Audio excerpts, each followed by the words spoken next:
Bonjour. Alors aujourd'hui, nous allons aborder l'expression écrite et nous allons essayer comment améliorer son expression écrite. D'abord, il y a un tas d'idées fausses reçues sur la production écrite. Un certain nombre d'entre vous croient que les phrases qu'on écrit doivent être belles.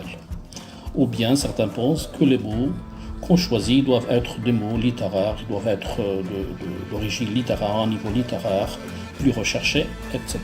Et puis, certains parmi vous trouvent que le correcteur doit trouver votre façon d'écrire belle, littéraire, etc. Donc, vous n'êtes pas des auteurs, vous n'êtes pas demandé à perfectionner votre travail.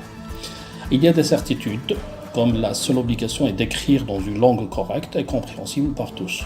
Donc, on vous demande juste de maîtriser l'orthographe, une orthographe correcte, un vocabulaire certes courant, mais pas forcément littéraire, mais il ne doit pas aussi être familier. Ce n'est pas une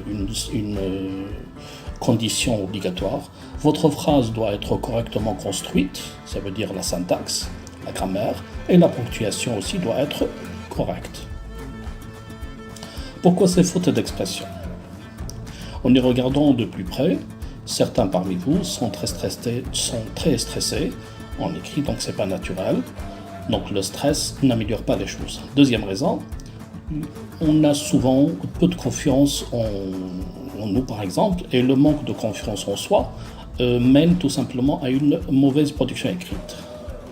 Alors l'absence de relecture est aussi un élément important, le manque de temps, la fainéantise, le manque d'envie, etc. L'habitude de faire des phrases trop longues est un élément très important. Donc on prend des risques, plus on écrit plus on écrit, plus on commet des fautes. Alors la volonté de faire des phrases trop belles, avec du vocabulaire compliqué, etc. Donc vous n'êtes pas obligé d'utiliser des mots que vous ne connaissez pas. C'est mieux d'utiliser des mots dont vous êtes certain de leur orthographe, etc. et de leur sens. L'habitude d'entrecouper la rédaction de la phrase par un temps de réflexion est aussi un élément très important qui provoque des fautes en expression écrite. Alors la faute doit être contrôlée, doit être vue au moment de la rédaction. Alors, quel principe de base pour vous, bien sûr?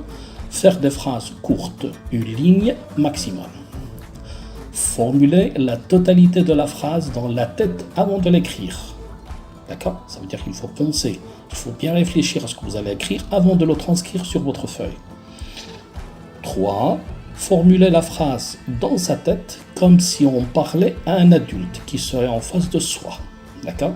Ça veut dire qu'il faut prendre en considération votre interlocuteur qui est en réalité, dans une production écrite, le correcteur. Alors, on fait la phrase dans sa tête comme si on parle à un adulte, puis on la transcrit sur le papier. 4. Se relire à voix basse, juste après avoir écrit sa phrase, en écoutant la musique de la phrase. D'accord? Ou la musique des mots. Donc pour voir si finalement la phrase sonne bien ou sonne mal. Alors si vous sentez qu'elle sonne mal, donc il faut la revoir. Et il ne vous reste plus qu'à vous entraîner.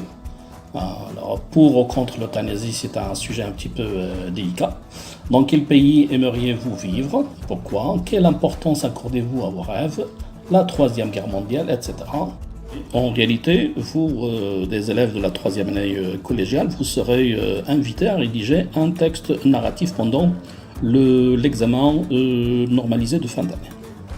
Alors j'espère que ces remarques et ces observations ont été d'une grande utilité. D'accord? Attendons